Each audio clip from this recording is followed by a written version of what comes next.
La polémique s'intensifie autour de la construction de la résidence officielle du président du Conseil des affaires économiques et sociales du Cameroun, Ayan Luc. Désolé de vous interrompre, ce rapport peut contenir des commentaires soumis au choix de l'auteur. S'il vous plaît, si vous êtes nouveau sur cette chaîne, veuillez vous abonner et activer la cloche de notification. De cette façon, vous serez averti lorsque nous publierons de nouveaux rapports sur cette même chaîne. Merci.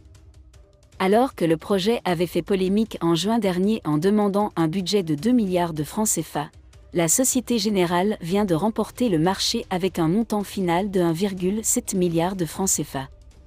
Institution sans dossier spécifique. Dans le contexte de crise aux multiples facettes, cette nouvelle a de quoi alarmer les Camerounais.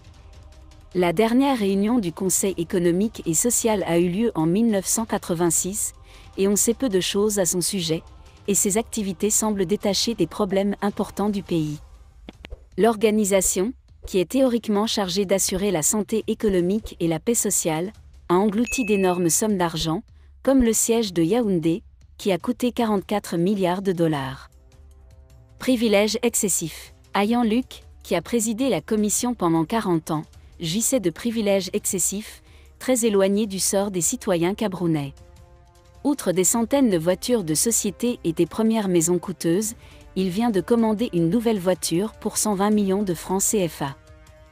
Le mécontentement des citoyens passe inaperçu. En attribuant des contrats de construction d'une valeur de 1,7 milliard de dollars, les autorités ont montré leur mépris du mécontentement populaire.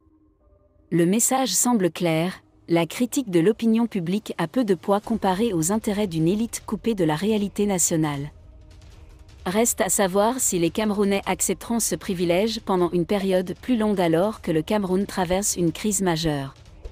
La construction de la maison d'Ayan Luc semble symboliser un système en perte de vitesse.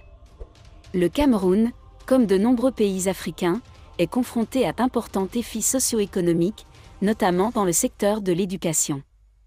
Même si les enseignants se battent depuis des décennies pour obtenir des salaires décents, des augmentations et de meilleures conditions de travail, le gouvernement du président Paul Biya continue d'être critiqué pour son gaspillage et ses dépenses excessives.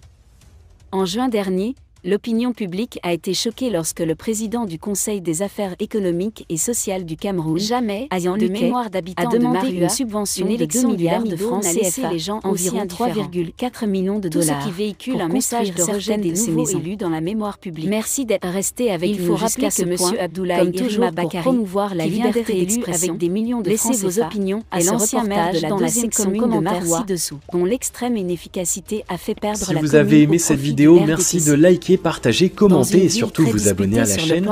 Et on se retrouve. Et à la veille de nos élections nationales,